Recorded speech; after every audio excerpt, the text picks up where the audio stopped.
Her hair looks a little dusty. Yeah, I have a toothbrush that I use to brush their hair. Her hair I never quite got the way I wanted to, and you can set it. Like, there's ways you can do it, and I'm not as afraid of them as I used to be.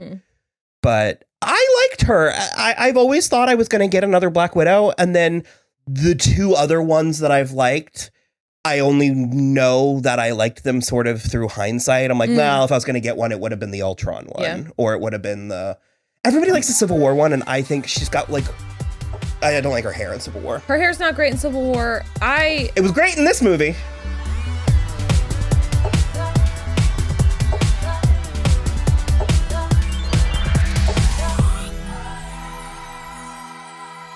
Hello, everybody. I'm Will. And I'm Kristen. And this is So I'm Watching This Show, your twice weekly pop culture podcast where we talk about movies, TV, music, and more.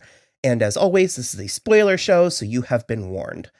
I was going to say we'll probably do like a few minutes without spoilers, but I don't think that's even remotely possible because the first thing I'm going to say goes right to the end. Okay, let's do it. Spoilers from here. Spoilers about for Black Widow.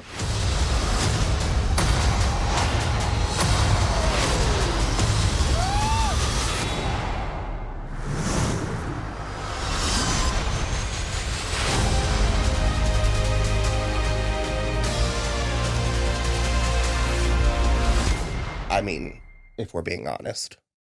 Yeah. Is that the vibe we're going in with? That's the shadow looming over this movie. Oh, okay. I actually have a lot to say about this movie, a lot of which is not about the movie. Okay. I have a feeling you really liked this. I did. It was really good to see Scarlett Johansson again. It was really good to see Natasha again. I loved Florence Pugh in this movie. Like, top to bottom. Everything about her performance in this movie was so good. And then the rest of it, I just, like, mostly liked. As usual, the villain was kind of lame. I didn't really care. It also seemed ridiculous and like a Bond villain with his, like, tower in the sky or whatever. But for the most part, yeah, no, I just had, like, a really good time with this. It was really fun to be in this world again. I think the biggest bummer for me is not necessarily... By this world again, do you mean the MCU? Yeah, or okay. The MCU. I think that my biggest issue is I don't think that this movie is too little, but it is 8 years too late. It's way too late. All things considered, I loved this movie. Oh, good. Okay, I was really worried we were going to get into it. But I have a lot to say. Okay. It's a very backhanded love. Okay. I think... Damned by faint praise. I think Marvel backed themselves into a corner. 100%. And I think there's so little they could have possibly done that I do agree largely this is the best they could have done. When we're dealing with Marvel movies, for me at least, they feel like books of the Bible. The sacred text. Kind of. And so there's part of me that it's like, I'm so happy to have this story, these characters, the introduction of Florence Pugh. Mm-hmm. You know, in a large way, it feels like a victory lap for Scarlett Johansson in a way that the movie doesn't. Like it's hard to watch out of the broader context for me. Sure. Like, I guess the only thing I would say, the way I would argue that is that is her job. You know, she's not there for the recognition. She is a spy. She is supposed to work in the background. I agree. And I think it's fascinating because she is, with the exception of Clint, she's the only Avenger that didn't get a movie. Yeah. And there's been a lot of critiques I'll go with about their handling of this character. And I think it does the character Scarlett and the MCU a disservice to not look at it in context. That you have to remember she's introduced in Iron Man 2. Yeah. So she's introduced in the second, ostensibly third Marvel movie. This is still groundbreaking. Yeah. Like this, like breaking the ground. Mm-hmm. And she's introduced as sort of like a sex object. You can read Latin or you can write Latin, but you can't speak Latin. Because she modeled in Tokyo. That will be all, Miss Rushman. Thank you very much. I want one. No. In a way that she kind of spends the rest of her tenure sort of babysitting these men. I mean, again, I agree to an extent, but there is something to be said about, like, she was trained in, like, seduction and stuff. So it's like, that's part of her whole deal now. You can't turn that I off. agree. Yeah. And I think they lucked out with Scarlett because she's a underwritten character that Scarlett performs, that Scarlett brings the stuff to it. Her natural chemistry and charm and her chemistry with the other people. And I think her being a bit of a mirage, a bit of a, is she a love interest for, you know, Clint? Is she a love interest for Steve? Is she a love interest for, Bruce? You know, I think that is a character. That is an archetype. That is a trope. And I think the super sexy Russian spy works. And one of our favorite things about her role in Winter Soldier is sort of the letting down of her guard. And it's not that there's nothing there, because that's like not how behind her guard. Yeah, that's not what. No, there's like still waters run deep in her. She sort of reminds me of the girl who's been a girlfriend her whole life, and then is sort of like, but who am I? Oh, I see. Okay. And so I think a lot of her flirtations with Steve it's like she's literally never been in a situation with a man like that. Where he like literally doesn't want anything from her. And certainly not sexually the way she's used to. Yeah. I mean, he could. Yeah. And so I think that sort of, to see her worldliness sort of absorb that it is very fascinating in a way that, like I said, I think their chemistry did the heavy lifting. And I think if she weren't, or if she were the only woman in this property, I would find it trite and offensive. Yeah, but there's so many. Littered. Now. Yeah. I say, if you say the Grand Dame of Marvel, there's 3 women that could fall into that category. Peggy Carter, Pepper Potts, and Natasha Romanoff. Yeah. So it's like, we have options. For sure. And so I think her character is a very sort of, at least for me, it's a passing of the baton, because what we're getting from Florence Pugh's Black Widow is character based first, and aesthetics or like tropey stuff second. And it's the kind of thing, again, where I think they needed Scarlett Johansson to do that heavy lifting. And they, again, lucked out with... Marvel's been pretty great with casting. They're really good at casting, yeah. But had they just picked another hot chick, it wouldn't work. No, and I mean, love Florence Pugh. I think she is stunningly beautiful. She's a little bit weird in the face. Yeah, she's a little bit... She's thick, too. Yeah, that's what I was going to say stocky, and I didn't mean that, but... she's got a neck like Hayden Panettiere. I was literally going to say she's like Hayden Panettiere. This is like watching the 90s pass the baton to like the 2020s, or so. It's sort of like where we were, where we're going. Yeah. And there's something so bittersweet about this movie. Yep. I like leaned over to you halfway through, and I didn't even need to finish the sentence, but I was like, I just can't believe we could have been doing this. Yeah. I 100% agree. I mean, I think it goes back to what you said about like backing themselves into a corner, because I would have liked to have seen this movie after Civil War. I mean, this was the thing. This was a movie studio calling our bluff. Yeah. And that's just sort of like... Or us calling theirs, I guess. I don't know. It was a game of chicken. Yeah. And I mean, they did it. And I 100% agree. I like, looking back at like Endgame, I just... I don't know. I just think they made the wrong move. I just think we needed her more. I don't know. I mean, sometimes Hillary Clinton doesn't win the presidency. I get it, but like... I think that ending suited Natasha, and I would be really interested for someone to watch this in the chronological order and see this movie after Civil War to see how it informs the rest of it. I agree. I think I would have liked that way more. I absolutely loved that to a large extent it was a slightly smaller movie. Until the tower in the sky. I think this movie falls to pieces in the third act. Okay, they say... just crumbles to the ground. Okay, before we get there, because I have things to say about pheromone blocking or whatever, But I wanted to go back to what you were saying about her relationship with Steve, which I think it informs it, like the place that she's in this movie, which feels like a standalone, even though we know that she's like escaping after having assaulted the king of Wakanda. Did she? I mean, that was the narrative. Okay, all right. I was like, I don't think she did that. Go. But regardless, so I think having been through everything she's been through with Steve has put her in that softer space. And I think it's the same thing that goes for everything. It's the reason why Buffy is so successful, because she has friends and she like loves people. I think it's the type of thing where like if Natasha as opposed to other Slayers. You're right. That was always one of my favorite Yeah. Distinctions about Buffy is when you were like, it's not that she's so special, it's that she's the one who kind of broke the mold. Yeah.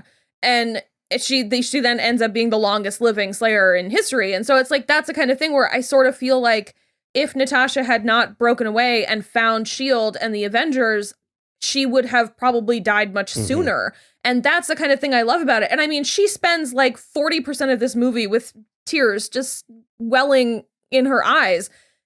And I think that is very significant because she's still kicking ass and doing all of the stuff, but she's got these emotions and she's like, you know, you guys abandoned us and like, I knew it was fake, but you still abandoned us and it sucks. I also love the movie's treatment, the movie and the characters within the movie's treatment of her and her proximity to the Avengers. Yeah. It's almost like a joke. Yeah. Well, especially for Yelena. It's very much like, oh, Hollywood, Yeah. you went mainstream, but she's still not good enough because she's not one of the big ones. Yeah. And so I think it's sort of like a fulfilling prophecy. Sort of, but it's like the movie sort of winking at what people said about the movie. Sure. Where it's like, well, how could she, have her own movie? And that is something that does upset me about the whole third act is we just didn't need it. This movie didn't need to be that big. Yeah. It didn't need to have the giant stupid battle in the end. 100%. And that has nothing to do with, I'm not insinuating that the lady movie needs to be smaller, but it's who her character is. She's not super. Yeah. And there's like 6 different times in this movie she would have died. And she falls from great heights. And look, again, you suspend your disbelief, but there were multiple moments where I was like, well, that just her arm would be ripped out of the socket. I was also waiting for them to be like, the widows are like kind of super. Something. I mean, what is it in Wanted? Don't they get like jolts or something? Like, I've only seen that movie once. I would not hate revisiting it. They get like enhancements or something, and they take a bath that like heals them. Yeah. So it's like I in spite of us just mocking the pheromone blockers, there is some. I wish that she wasn't not super. Like I wish there was something. And frankly, if that is going to be the case, then I really do wish this was a much more grounded, much more espionage-y thing. So that's the thing is like I don't even mind some of the battle and the fighting at the end. I just deeply resist the notion that it had to take place in the stratosphere, like on a craft in the stratosphere. And that's how, what's his name? Dreykov has been like hiding for however long. I also 10 plus years at this point. I guess that him being her villain, him being her big bad makes sense, especially again once you consider the corner they backed themselves into. Yeah, but I again resist the notion that he needed to be that elevated. I get like it would have been more satisfying to me if he were just a man. If she just killed him with her bare hands. Yeah, and I'm just like, she had to like make him hit her a bunch and then smash her own face into the table, which so that in and of itself was bad, was awesome, but there's no excuse. I wish it was. I do wish it was more intimate. I wish that entire third act was literally and metaphorically grounded. Yeah, because I don't hate that she has to fight all the widows. I don't hate how that plays out. It was also too quick. It was way too quick, and it like again, she would have died. There were like 30 of them. It got silly in a way that I just and that's what I was gonna say. Like I really did love this movie, but largely it's I'm loving it in spite of itself. Like I'm loving it for being the final piece of the puzzle. It's not my favorite piece of the puzzle, but the puzzle is now complete. Yeah. That's what it gives me. It really needed that spark of beige. And the widows, it was just silly to the point where like when she like broke the and the red glitter went everywhere, I just sort of expected them to like lock in formation and start singing Run the World. Yeah. Like that's kind of where it was. Sure. I also, Taskmaster did not work for me. Not at all. I can never pronounce her last name. Olga Kurylenko or whatever it is. I like her a lot. Why? Why was it her? It could have been literally anybody. It didn't work for me. It was a retread of Ghost from Ant-Man and the Wasp. Yeah. And it's like, we're here for like the female representation, but you gotta do it well. I mean, you can't just, because this goes to being my issue with Captain Marvel is like, I have a Captain Marvel doll coming. Yeah. I like Captain Marvel, but I don't think it was the home run that it needed to be, or that it could have been. Yeah. I mean, I thought it was great, but it's like, you can't just slap I'm just a girl on an action sequence. On a good actress and call it. I mean, there are dozens of women in Hollywood that could have played this role. There are dozens of us. Dozens! Emily Blunt was originally cast in the role. I lie awake at night wondering what that would have looked like. But it would have been a different character. Way different, yeah. And I'm not sure, to me, it's like, it's not that I'm trying to disparage Emily Blunt in any way. I'm not sure she would have campaigned for Natasha the way that Scarlett has been doing the entire time. Like, there's pictures of her when they announced this movie at Comic-Con. She is giddy. She's game. She was so game. She was so like, and the fact that she's managed to juggle this juggernaut for 12 years of her career whilst also doing important work. Yeah. You know what I mean? That's and Rough Night. But some of the men have struggled. I mean, we adore Chris Hemsworth, but he has a spotty track record. There's ups and downs. So his movie on Netflix called Extraction was actually quite good. Yeah. A very good action movie, yeah. And so the fact that she's managed that you know, she was arguably, I mean, she was one of the superstars, one of the most famous people going into this, one of the most famous people coming out of it. At one point, the highest paid woman in Hollywood because of it. And I think, as much as you can criticize it, it also is an homage to the work that women do behind the scenes to keep the house running in ways that they don't get the credit or the glory or the glamour or all of that. And so it's a very warts and all for me. This movie. Yeah. And by no means is it a bad movie. No. And I mean, I think it even opens brilliantly in the 80s or the 90s in Ohio in like an episode of The Americans. I was unsure what was happening. I leaned over to Will and I was like, oh, is this like The Americans? He goes, I think it's an implanted memory. And I was like, there's no way. Yeah. And it was Violet McGraw from Hill House. Yes, I saw her. And then Mila Jovovich's daughter, right? So... I literally watching the movie, I was like, I mean, that kid's going to grow up to be Mila Jovovich, but Scarlett Johansson, it ain't. Yeah, no. And then you guys were like, no, it's her daughter. And I was like, well, there it is. Violet McGraw was a very good young Florence Pugh, though. And like, that's the thing about Scarlett Johansson and Florence Pugh is I think they look enough alike that they could be related, and they have like basically the same voice. It's so funny too, because going into the movie, I was unsure. I was like, I thought they were like metaphorical sisters, and then I was watching the movie, and I was like, oh, they're literal sisters. And then by the end, I was like, no, they're metaphorical. They're literal and metaphorical sisters.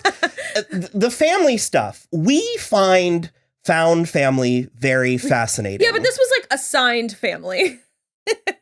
Well, it just goes a little, to show you all the different things and ways family can be. And there's just a fascinating scene in the middle of the movie where they're having dinner as a family.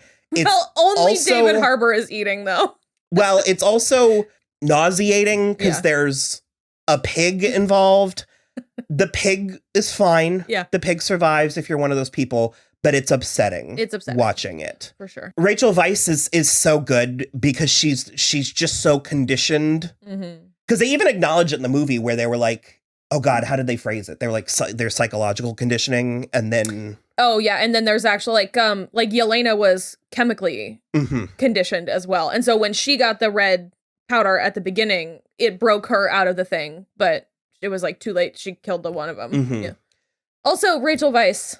Keeping it tight. But just watching them sort of confront themselves and each other and the understanding and realization that they do actually care about each other. Yeah. In particular, I mean, that's where Florence does the most heavy lifting. Mm-hmm. It a little bit sucks that Black Widow is almost a like secondary character to her own movie. Yeah. But I mean, maybe that's the character, you know? I mean, that's what I was saying at the beginning is I just feel like because she's a spy, she is supposed to fade in the background. You're not supposed to remember who she is. mm-hmm. But yeah, I definitely agree. Also, I mean, I just sort of feel like that's the risk you take when you cast Florence Pugh in your movie. That your main character is going to fade into the background. She absolutely does not fade into the background. Course. But there's moments where, because like I said, Florence carried that scene. Yeah. I did like David Harbour. I've heard a little bit of kind of like complaints. Some people have complained that it's one note or like not dignified enough. I don't know. I don't care about dignity. But it is a little one note to me. And it's just like, you know, Florence Pugh got some jokes and stuff where like, especially where she makes fun of the hero landing. Oh my God. Why do you always do that thing? Do what? The thing you do when you're fighting. And this thing that you do when you whip your hair when you're fighting with the arm and the hair and you do like a fighting pose. It's a fighting pose. You're a total poser. I'm not a poser. So when they're in the store and she's like flipping her hair back and forth doing it, and she's like, what is that? What are you doing? Because it's these two women are both like bleeding and like they have weapons and they're talking about gods from above and stuff. And I'm just waiting for the camera to pan to the clerk and him being like, What are we doing? I don't take what you need. I don't want any trouble. I don't want any trouble. And again, but like I said, I love how the movie sort of like treats her as an Avenger and her relationship to them. Because she even said something about like, well, no one would come after you. One of the big three would come avenge you. Yeah. And she said, who's the big three? And she just goes, well, all I'm saying is that I don't think the god from the sky needs an Advil after he gets a paper cut or something. Yeah, I think she had like a lot of the really good stuff. Because then she actually does the hero landing later. Ugh, that was disgusting. I also really appreciated, as we mentioned, Florence Pugh is kind of thick. And I did really appreciate that she kind of like heaved herself up a couple times where she was like, let's go. Well, that was another thing that is like, I love Black Widow's style of fighting so much that she's like straight for the leg thing, all the legs around the head thing all the time now. I wish it was a little bit, some of the action was a little bit more tactical, like hand-to-hand combat, and they would have resisted the urge to go super bombastic.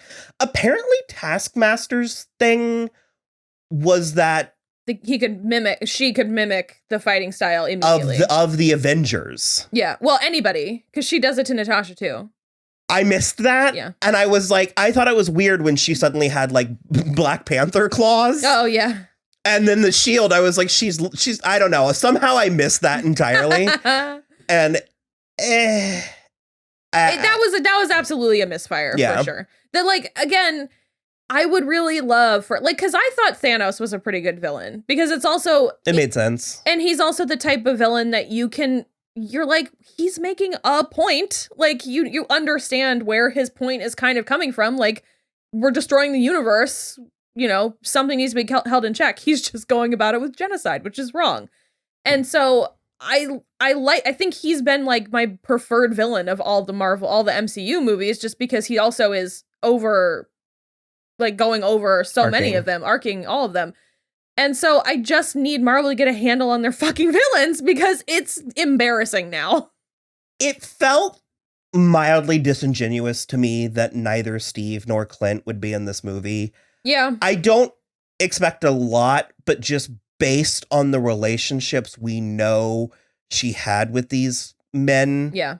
And especially in particular at this point. And especially because Clint wasn't mad at her after Civil War. You know, like they were fighting each other, but they were both like, you know. Because they also insist that I forgot his name, William Hurt.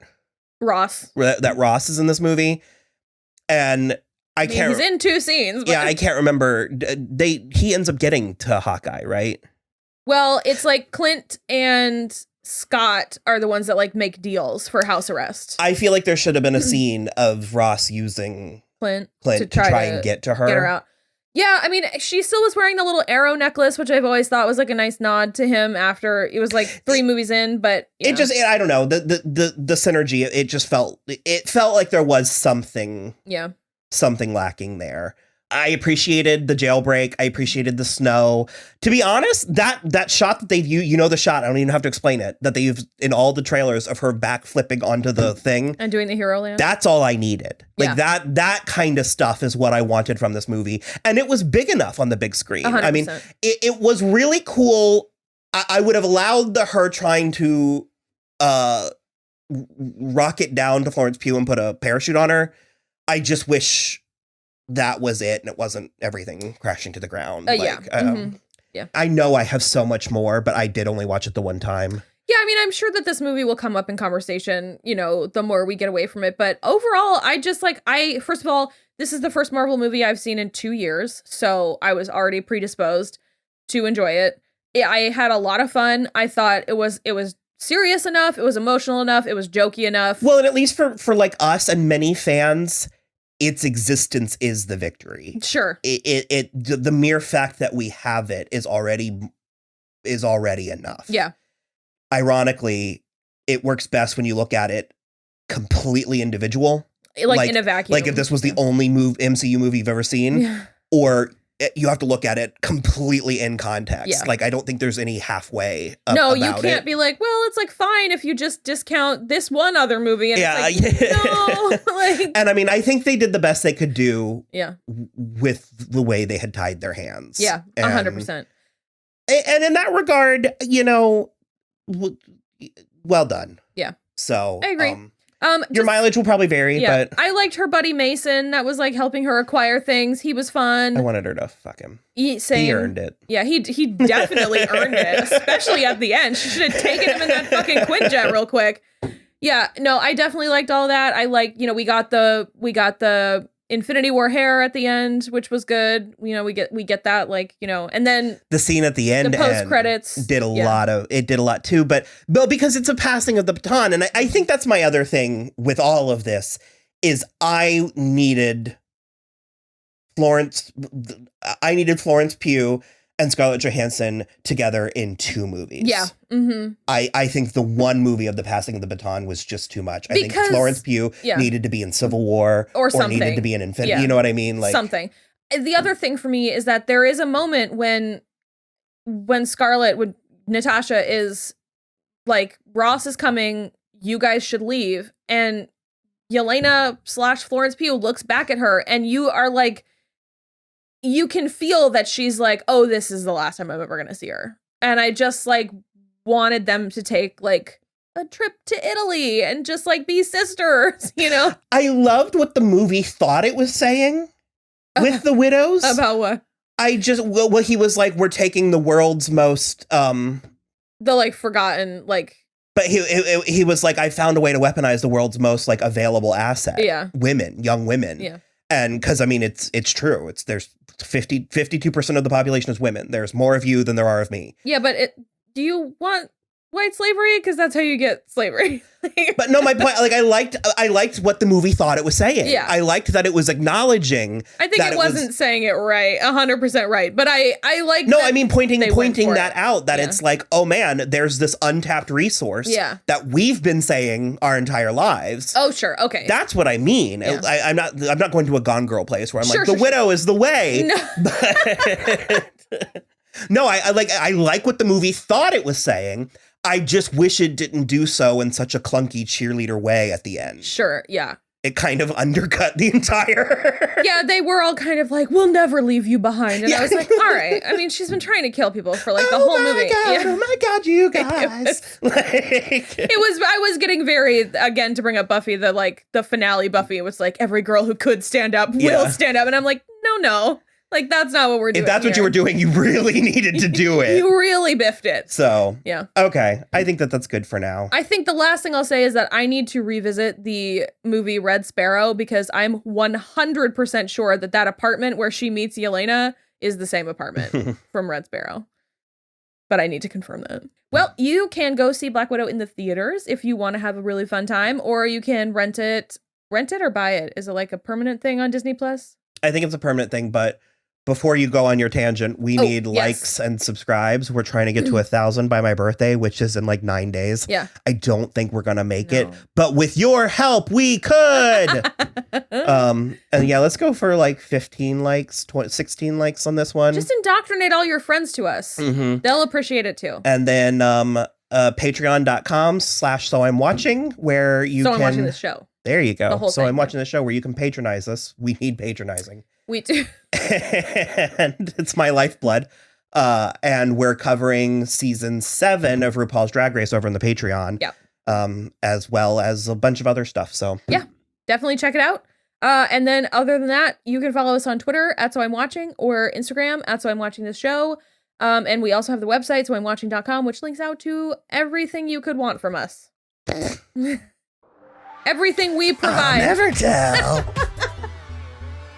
Okay. Bye.